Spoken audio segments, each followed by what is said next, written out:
Hello everyone, very good morning and जय Hind friends. स्वागत है आप सभी का एक बार फिर से मेरे YouTube channel the world affair GS में। दोस्तों 11 जून 2023 की डेली करंट अफेयर्स के इंपॉर्टेंट प्रश्नों के साथ शुरू करते हैं आज का यह वीडियो। बने रहिए अंत तक। दोस्तों ये रहा पहला प्रश्न, 2023 का सबसे युवा grand slam wheel chair champion कौन बने हैं?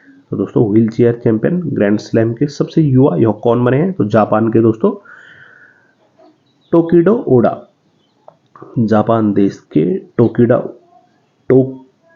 ओडा मात्र 17 साल की उम्र में दोस्तों यह सबसे युवा grand slam wheel chair champion यह बने हैं वर्ष 2023 में। आप यहाँ नाम याद रखें, जापान देश के टोकिडो ओडा मात्र 17 वर्ष में। दोस्तों अंतर्राष्ट्रीय स्तर पर टेनिस के 4 बड़े टूर्नामेंट खेले जाते हैं जिनको ही ग्रैंड स्लैम कहा जाता है। कौन कौन से यह टूर्नामेंट? तो ऑस्ट्रेलियन ओपन, दूसरा विंबलडन, तीसरा फ्रेंच ओपन और लास्ट में आता है दोस्तों यूएस ओपन। बढ़ते हैं प्रश्न नंबर 2 पर।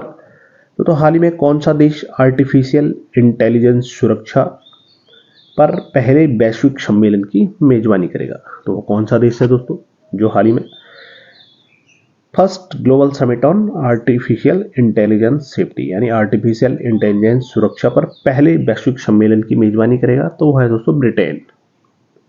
याद रखें, ब्रिटेन देश यह दोस्तों first global summit on artificial intelligence safety यानी आर्टिफिशियल इंटेलिजेंस सुरक्षा पर पहले वैश्विक सम्मेलन की मेजबानी करेगा ब्रिटेन देश।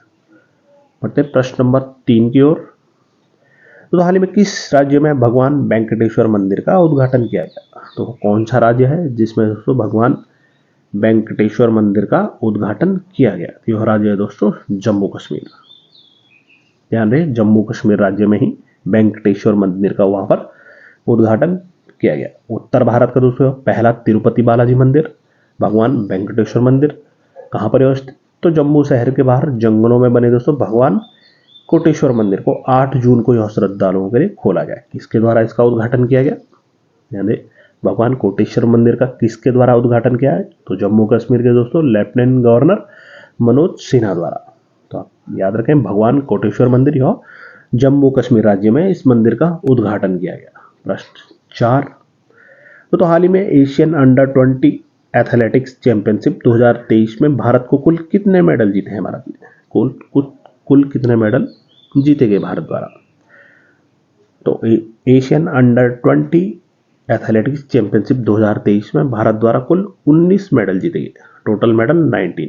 कितने? जिसमें आते हैं दोस्तों 6 स्वर्ण, 7 रजत पदक और 6 कांस्य, यानी 6 गोल्ड, 7 सिल्वर और 6 ब्रॉन्ज मेडल। बात करें दोस्तों, भारत 19 मेडल के साथ पदक तालिका में तीसरे स्थान पर था।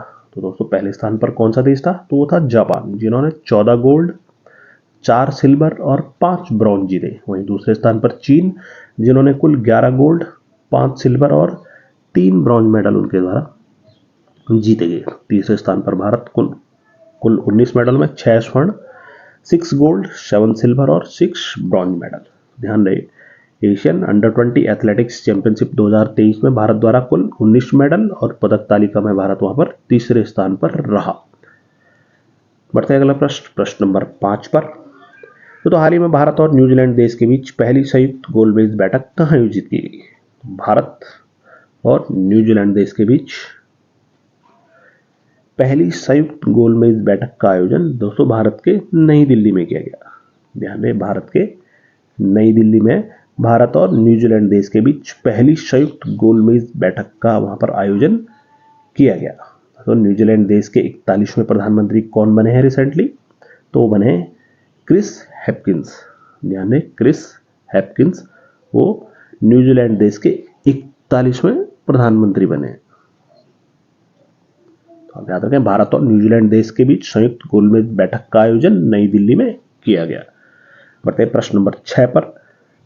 तो टेस्ट क्रिकेट में 5000 रन बनाने वाले 13वें भारतीय खिलाड़ी कौन बने हैं? तो दोस्तों टेस्ट क्रिकेट के अंदर 5000 रनों का आंकड़ा छूने वाले 13वें भारतीय जो बल्लेबाज बने हैं उनका नाम है अजिंक्य रहाणे।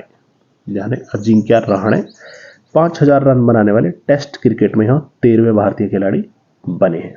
कहाँ पर दोस्तों उन्होंने ये मुकाम हासिल किया? तो आईसीसी वर्ल्ड टेस्ट चैंपियनशिप के फाइनल में दोस्तों पहली इनिंग में 89 रनों की पारी खेलने के बाद उनके द्वारा दोस्तों 5000 रनों का यह आंकड़ा प्राप्त किया गया। यह मुकाम उन्होंने हासिल किया और वो भारत के 13वें ऐसे खिलाड़ी बने जिनके द्वारा 5000 से अधिक रन बनाए। भारत की तरफ से दोस्तों टॉप स्कोरर कौन है अभी भी टेस्ट में? तो सबसे अधिक रन बनाकर दोस्तों सचिन तेंदुलकर नंबर 1 पर, दूसरे स्थान पर आते हैं राहुल द्रविड़ और तीसरे स्थान पर आते हैं दोस्तों सुनील गावस्कर।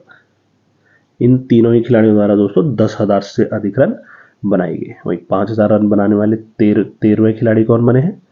तो वो बने हैं दोस्तों Ajinkya Rahane. ICC world test championship का फाइनल कहां पर खेला जा रहा? तो एडिलेड ओवल लंदन में। इन दो देशों के बीच, भारत और ऑस्ट्रेलिया के बीच, यह 7 से और 11 जून 2023। बता दें दोस्तों आईसीसी द्वारा फाइनल विजेता को कितनी धनराशि देने की घोषणा की गई है? तो वह है 13.2 crore 13.2 crore rupees prize money. ICC के दोस्तों अध्यक्ष कौन है वर्तमान समय में? तो वह है ग्रेग बार्कले। बढ़ते प्रश्न नंबर 7 पर।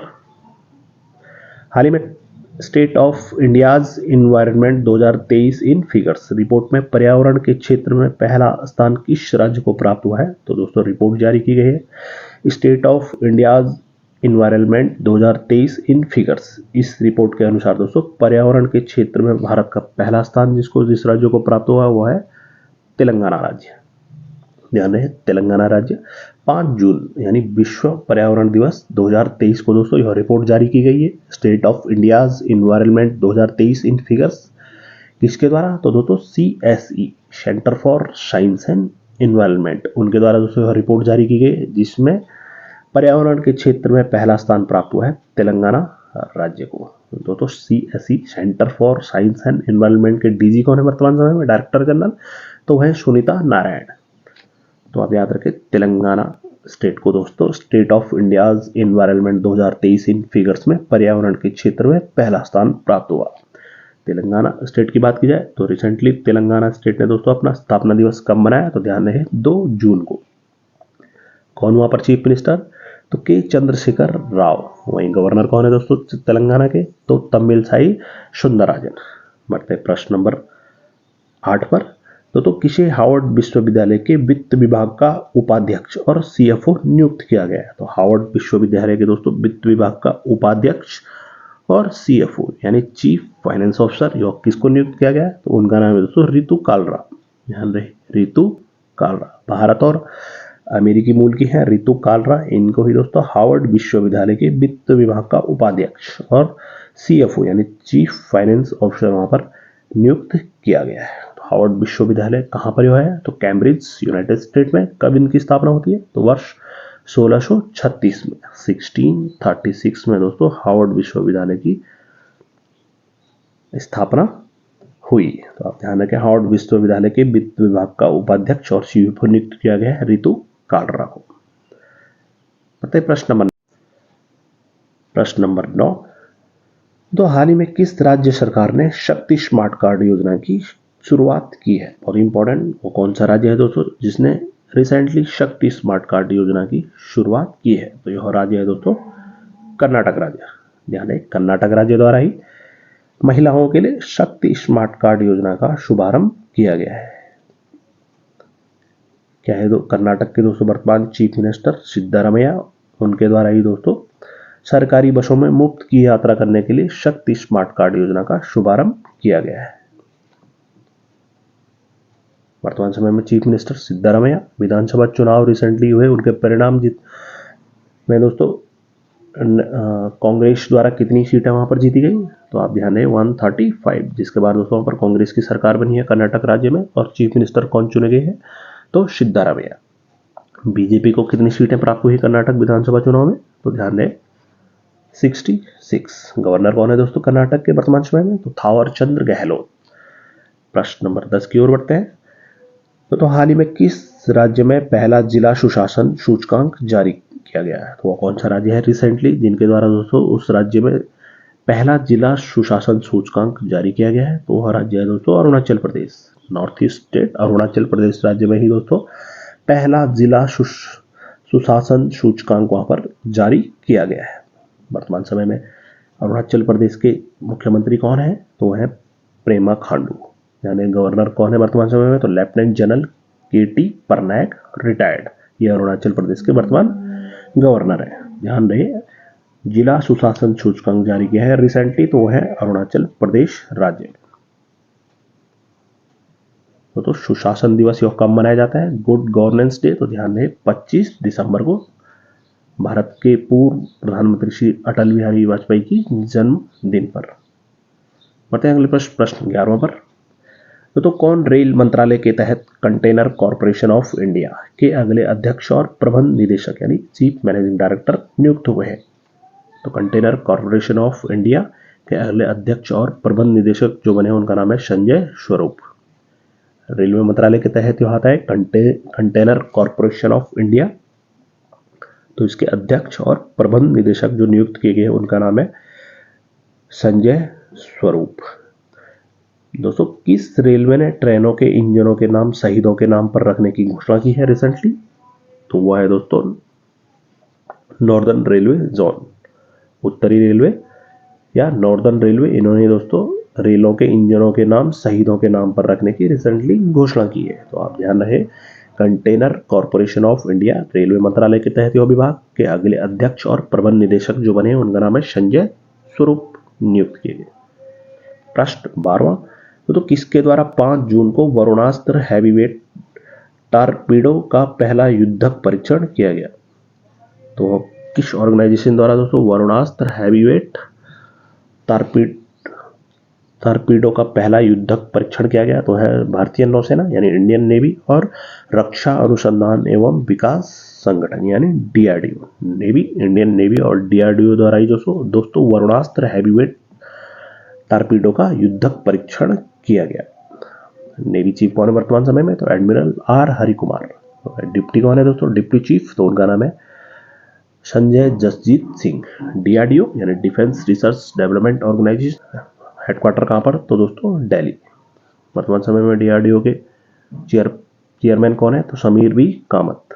रिसेंटली दोस्तों अग्नि प्राइम मिसाइल का सफल परीक्षण एपीजे अब्दुल कलाम द्वीप से किसके द्वारा किया गया? तो ध्यान दें वो भी किया गया डीआरडीओ द्वारा। अब बढ़ते हैं प्रश्न 13वें पर। तो खबरों में रहा कखोवका बांध किस देश में स्थित है?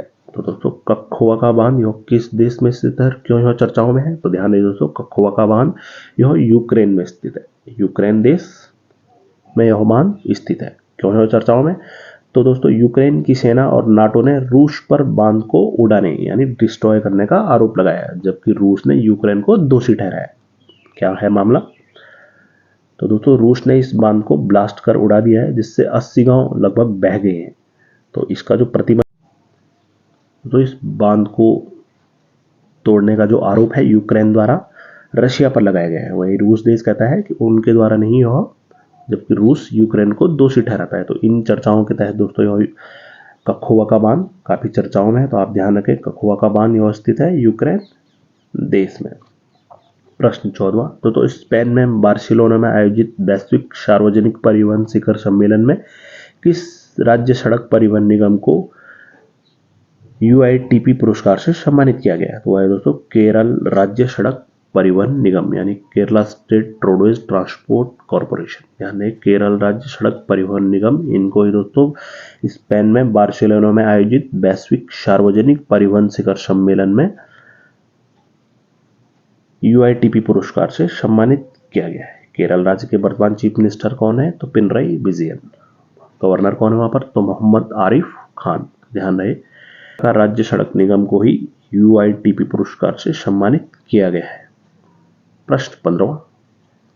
तो किस राज्य या केंद्र शासित प्रदेश ने ग्रीन चैंपियन अवार्ड्स 2022 प्रदान किया गया है?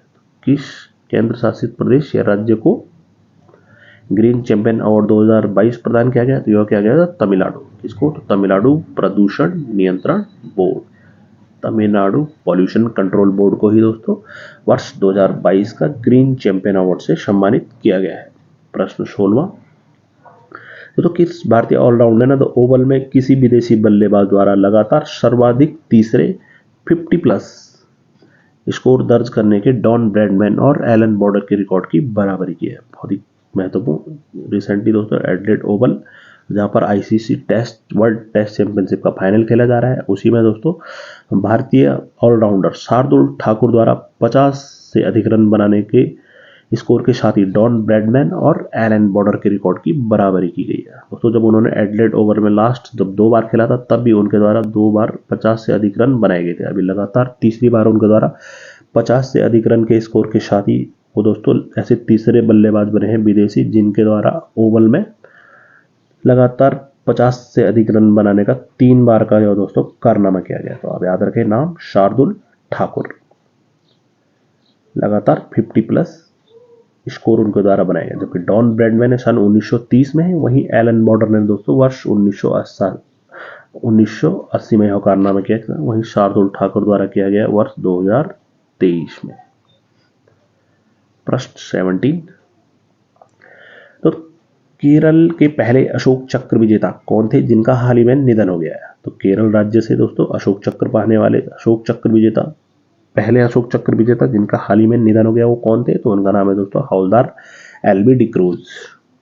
हवलदार एलबी डिक्रूज इनका ही दोस्तों रिसेंटली निधन हुआ है। तो यह केरल राज्य से दोस्तों पहले अशोक चक्र विजेता थे, यानी अशोक चक्र विजेता केरल राज्य के पहले अशोक चक्र विजेता थे हवलदार एलबी डिक्रूज। सन 1962 में दोस्तों उन्हें देश के पहले राष्ट्रपति राजेंद्र प्रसाद द्वारा अशोक चक्र मिला था, यानी वर्ष 1962 में उनको दोस्तों भारत के जो पहले प्रेसिडेंट थे राजेंद्र प्रसाद, उनके द्वारा ही अशोक चक्र से उनको सम्मानित किया गया था हवलदार एलबी डिक्रूज जो कि केरल के थे। तो उनका ही रिसेंटली निधन हुआ है। तो अगर सम्मानों की बात की जाए, गैलेंट्री अवार्ड्स की बात की जाए, तो दोस्तों वार टाइम में सबसे बड़ा जो गैलेंट्री अवार्ड्स है वह परमवीर चक्र, बाद में आता है महावीर चक्र और तीसरे स्थान पर आता है वीर चक्र। वहीं पीस टाइम की बात की जाए तो अशोक चक्र, कीर्ति चक्र और तीसरे स्थान पर आता है शौर्य चक्र। प्रश्न 18, तो किन 2 देशों ने हाल ही में एक महत्वपूर्ण रणनीतिक समझौता किया है जिसे अटलांटिक घोषणा के रूप में जाना जाता है? अटलांटिक घोषणा या अटलांटिक डिक्लेरेशन। तो यह किन 2 देशों के बीच जो महत्वपूर्ण रणनीतिक समझौता हुआ है? ध्यान दें वो हुआ है दोस्तों संयुक्त राज्य यूनाइटेड स्टेट और United kingdom, US and UK, संयुक्त राज्य अमेरिका और यूनाइटेड किंगडम दोनों देशों के बीच दोस्तों रणनीतिक समझौता है जिसको अटलांटिक घोषणा या अटलांटिक डिक्लेरेशन के नाम से इसको जाना जाता है। तो किस किस के बीच दोस्तों? यूएसए के प्रेसिडेंट जो बाइडेन और यूनाइटेड किंगडम के दोस्तों प्राइम मिनिस्टर ऋषि सुनक, उन दोनों के बीच दोस्तों यह महत्वपूर्ण रणनीतिक समझौता हुआ जिसको अटलांटिक घोषणा का नाम दिया गया। बढ़ते हैं प्रश्न 19वें की ओर। तो ग्रामीण भारत में इंटरनेट कनेक्टिविटी का विस्तार करने के लिए किन 2 कंपनियों ने कंटेंटफुल कनेक्टिविटी के नाम से एक पार्टनरशिप की है? तो पार्टनरशिप का नाम दिया गया है तो कंटेंटफुल कनेक्टिविटी यह किन 2 कंपनियों के बीच में हुई है ग्रामीण भारत में इंटरनेट की कनेक्टिविटी को बढ़ाने के लिए? तो दोस्तों है एयर जल्दी और माइक्रोसॉफ्ट। ध्यान रहे एयर जल्दी और माइक्रोसॉफ्ट, इन दोनों के बीच ही दोस्तों ग्रामीण भारत में इंटरनेट कनेक्टिविटी को विस्तार करने के लिए दोनों कंपनियों के बीच पार्टनरशिप हुई है कंटेंटफुल कनेक्टिविटी के नाम से। तो ध्यान है एयर जल्दी और माइक्रोसॉफ्ट। माइक्रोसॉफ्ट की स्थापना कब हुई दोस्तों? वर्ष 1975 में। 1975 में हेडक्वार्टर कहाँ पर? तो यूएसए में। फाउंडर कौन थे? तो डेफिनेटली विल गेट्स और पॉल एलन। चेयरमैन कौन है? सीईओ और चेयरमैन वर्तमान समय में दोस्तों माइक्रोसॉफ्ट के तो है सत्या नाडेला। प्रश्न 20 और आज का अंतिम प्रश्न दोस्तों, किस बैंक ने चेन्नई में I am Adyar is me अभियान शुरू किया है? बहुत ही चर्चाओं में यह प्रश्न भी दोस्तों, I am Adyar is me नाम से दोस्तों यह अभियान किस बैंक द्वारा शुरू किया गया? तो ध्यान दें यह किया गया फेडरल बैंक द्वारा, संघीय बैंक या फेडरल बैंक द्वारा ही दोस्तों यह अभियान चलाया गया है चेन्नई में। क्या नाम है दोस्तों अभियान का? I am Adyar is me. क्या है दोस्तों इस अभियान का मतलब? तो दोस्तों इस अभियान का उद्देश्य अडियार के स्थानीय समुदाय का सम्मान और जश्न मनाना है। इस अभियान के लिए दोस्तों फेडरल बैंक की अडियार शाखा को एक संग्रहालय में तब्दील किया गया। तो अडियार जो समुदाय है यह क्या है? तो दक्षिण चेन्नई का दोस्तों एक क्षेत्र है जो अडियार नदी के तट पर बसा हुआ है। तो उन्हीं के सम्मान में, उन्हीं को दोस्तों जश्न मनाने के लिए फेडरल बैंक की अडियार शाखा ने दोस्तों अपने बैंक को एक संग्रहालय में तब्दील करके इस अभियान की शुरुआत की है। I am Adyar is me. तो ध्यान रहे फेडरल बैंक। कब इस बैंक की स्थापना हुई? तो वर्ष 1949 में। हेडक्वार्टर कहाँ पर, तो कोच्चि केरला में। कौन वर्तमान समय में एमडी या सीईओ है दोस्तों फेडरल बैंक के, तो उनका नाम है श्याम श्रीनिवास। तो दोस्तों यह 11 जून 2023 की डेली करंट अफेयर्स के होते इंपॉर्टेंट प्रश्न। तो आपके लिए पिछली वीडियो से प्रश्न, पहला भारत फ्रांस यूएई समुद्री साझेदारी अभ्यास कहाँ शुरू हुआ है, तो आपके सामने ऑप्शन ओमान की खाड़ी, अरब सागर, बंगाल की खाड़ी या लाल सागर में। तो इस प्रश्न का उत्तर आप कमेंट सेक्शन में जरूर लिखकर बताएं। इस वीडियो की पीडीएफ आप मेरे Telegram channel current affair by the world affair GS से भी डाउनलोड कर सकते हैं। उम्मीद करते हैं दोस्तों आपको यह वीडियो पसंद आया होगा। बहुत जल्दी मिलते हैं अगली वीडियो के साथ, तब तक के लिए बाय बाय, टेक केयर, जय हिंद।